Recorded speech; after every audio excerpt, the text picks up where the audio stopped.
Hi friends, Prepared Suburbanite here. Today is the first day of fall, the autumnal equinox, and it's time to prepare for the seasonal change as we go from summer to winter. So stay tuned, I've got some helpful tips.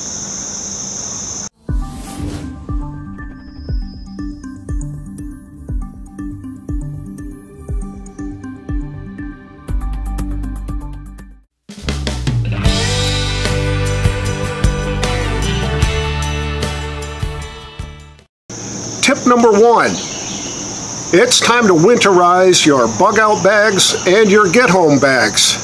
I just spent a few minutes going through the contents of mine, and there's some tips that I want to offer. First off, you want to get rid of and swap out your short sleeved t-shirts and shorts, and make sure you've got long sleeves t-shirts, long pants, get your shorts out of there, that kind of a thing, so that you're more prepared for the bad winter, cold weather that we're about to start facing as the seasons change. Make sure you've got a jacket in there that's nice and warm. Make sure you got a nice wool cap that you can wear to keep your head warm. Swap out your summer weight gloves, work gloves, whatever you may have put in your bags, and get some winter gloves and make sure that they're in your bag. The other thing that I swap out about every 4 to 6 months or so, I generally carry a water bottle or two, just, you know, the kind that you get at the grocery store that's got 14 or 16 ounces of water in it.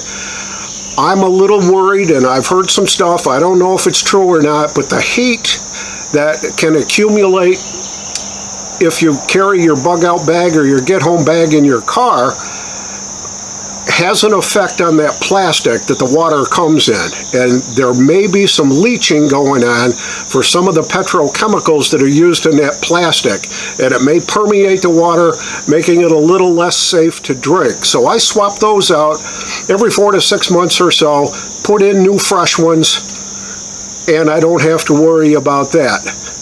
So that's tip number one, winterize your get home bags and your bug out bags. Tip number two, winterize your vehicle. Whether it's your everyday vehicle, whether it's your bug out vehicle, make sure you're ready for winter. Do a tire check. Make sure that the tread depth is going to be enough to get you through icy and snowy roads. Make sure you do an antifreeze check and you've topped off your fluids, both the antifreeze and your windshield washer fluid, that kind of stuff. Make sure you've topped those off so that you're ready for winter. Do a light check. Run your lights, make sure your low beams and high beams work. Make sure that if you've got fog lamps, make sure that they're working. Make sure your turn signals and brake lights are working. Pretty important to be ready for the longer evenings and darkness hours that we're going to be experiencing as winter creeps into our lives. With today being the first day of fall, now's the time to get started with that project.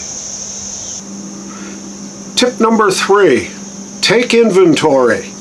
Go through your food stores and make sure that you've got your stock up to date, you've got your stock properly rotated. I know I get a little bit lazy when we stock up during the regular time, and I may put the newest stuff right on top, and that's not always good. You want to make sure that you're rotating so that you're using the older stock and letting your newer stock kind of sit in behind when you rotate your food stock out. Take time to rotate out your water storage. If you're storing water like I do in aquatainers and aquapacks, I swap that water out every 6 months. So I just dump out the old containers, rinse them out, and refill them so that I've got a fresh water supply in those portable containers just in case. Wintertime, you can lose power. It's actually more frequent in the wintertime. Ice storms, snowstorms, knocking branches down, knocking power lines down, that kind of a thing. Really good to have your water storage fresh and clean and up to date. Take an inventory of your ammo. Make sure you're up to date with that. Make sure you've got all your calibers covered. Make sure you got your shotgun shells ready. Make sure you got your handgun ammo and it's all ready. Make sure you know what you've got. Take time with your handguns. Take time with your rifles. Lube them up, clean them up, and make sure that they're ready to go for the winter. If you use firewood for primary heat or even secondary heat, it's time to make sure you've got your firewood split, stacked, and covered and ready to go for wintertime. Now is the best time to make sure that you're ready for your firewood. Also, if you're using any kind of other auxiliary fuel, whether it's a kerosene heater, whether it's propane to fire up your cooking grills or portable stoves, those kind of things, make sure that you've got your propane stores up to date. Make sure you got your kerosene loaded up and ready for winter. And if you've got a garden, it's time to get your garden ready for the long, long winter. Get your compost, mix it in with your garden soil, get it in your garden beds and let it percolate over the summer or over the winter time. If you use any kind of other soil conditioners like azomite, if you need to add peat moss, if you need to add anything to your soil, autumn is the right time to do that. If you're into fall gardening, it's time to start planting your fall garden. We live in Zone 7, so our first full frost day doesn't occur until about the 10th or 12th of November. So we've got a little bit of time between now and then to grow enough winter-type vegetables, lettuce, carrots, celery, those kinds of things, so that we've got some fresh veggies during the autumn season. Winter will be on us very shortly, so it's time to get prepared. Hopefully these tips that I've just given you will get you pointed in the right direction so that you can use this wonderful fall and autumn season to be ready for winter. It's coming. This is the Prepared Suburbanite reminding you to be prepared always.